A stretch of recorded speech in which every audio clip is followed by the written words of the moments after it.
Kia ora and welcome to Module 5.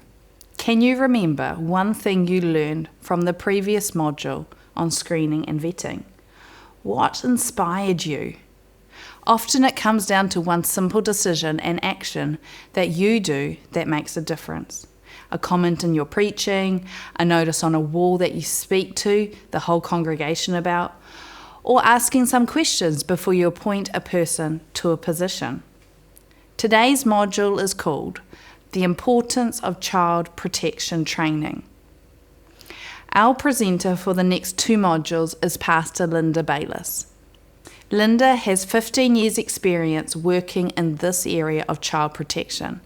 For 10 of those years, Linda worked within an international missions organisation, writing and implementing child protection policies, setting up systems, leading investigations, and training workers globally. For the past 6 years, Linda has been working beside New Zealand churches and organisations, developing and implementing child protection policies, training leaders, workers and parents, and supporting the practical outworking of good child protection practices. She has been instrumental in changing cultures and transforming churches. Welcome, Pastor Linda.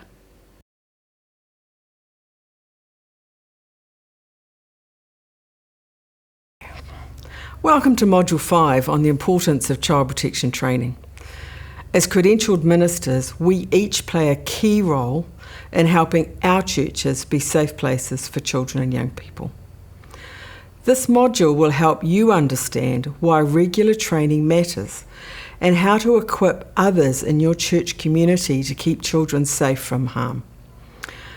By the end of this module, you will understand the importance of training to prevent abuse and harm to children and youth. You will know how to train and encourage others in your church community about child protection. Training in child protection isn't just a legal or an organisational requirement. It's part of living out our faith and responsibility to care for others.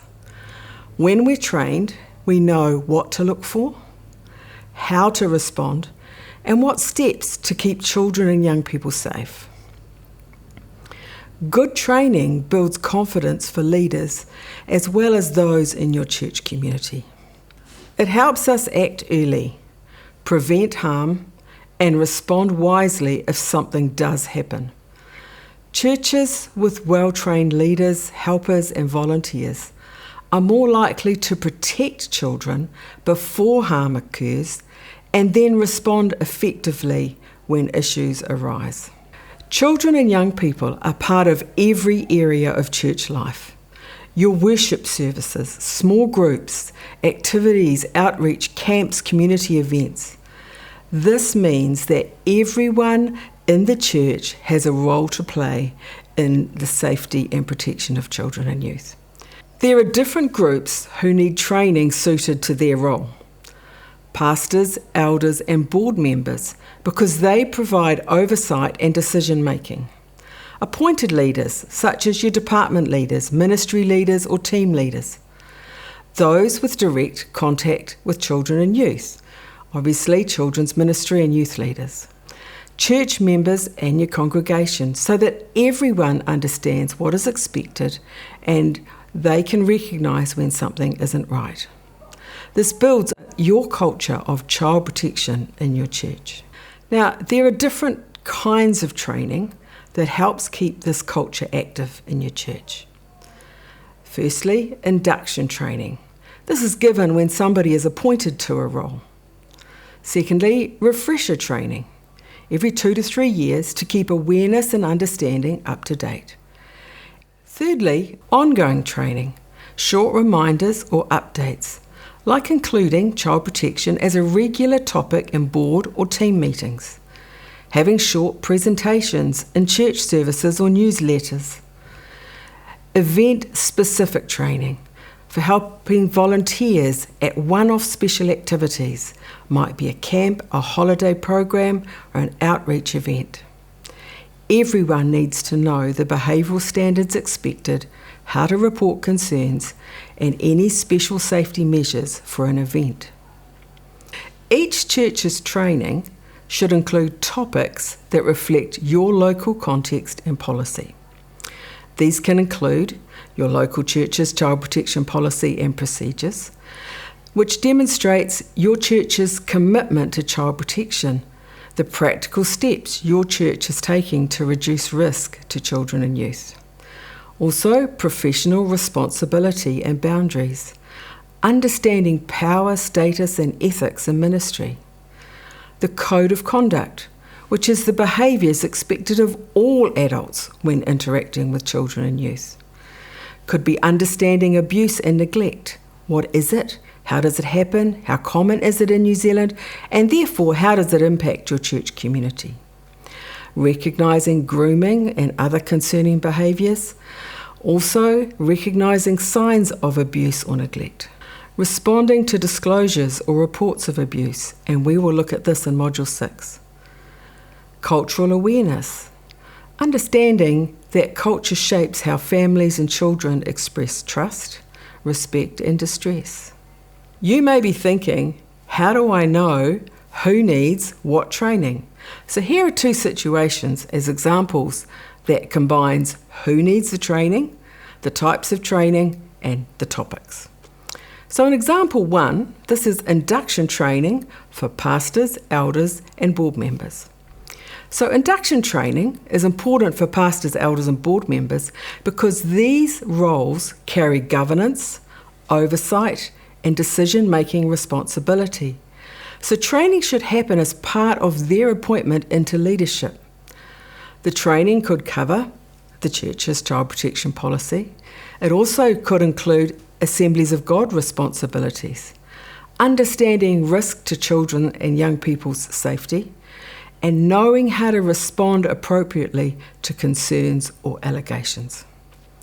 Induction training ensures those with the greatest responsibility clearly understand their role in setting expectations, providing oversight, and responding wisely when concerns arise. When leaders are trained first, child protection becomes part of how the church is led, not just something that is delegated to others. If you are a senior leader and are well trained, you set the tone for your church and ensure child protection is taken seriously at every level. Okay, example 2. Let's look at ongoing Sunday ministry, such as children and youth ministry. Those who need training include children and youth leaders and ministry leaders, the volunteers, and anyone with direct contact with children and young people. So this begins with induction training before someone starts their role, followed by refresher training every 2 to 3 years, but also short reminders built into team meetings. Training could focus on the church's child protection policy and procedure, the code of conduct and behaviour expectations, recognising grooming behaviours, knowing how to listen, respond and then report concerned. When training is regular and role specific, people know what safe ministry looks like and feel confident to act early if something isn't right. As ministers and leaders, you set the tone for ministry and child protection culture. When you talk about child protection, people listen. Encourage others to complete training and include it as part of your church's normal rhythm of learning and care. Child protection training builds awareness and confidence. Remember, training is not just information. It's a way of shaping a community that truly protects and values children. Everyone has a role to play. Regular refresher and ongoing training keep your church community alert and responsive. Thank you for taking the time to complete this module on training.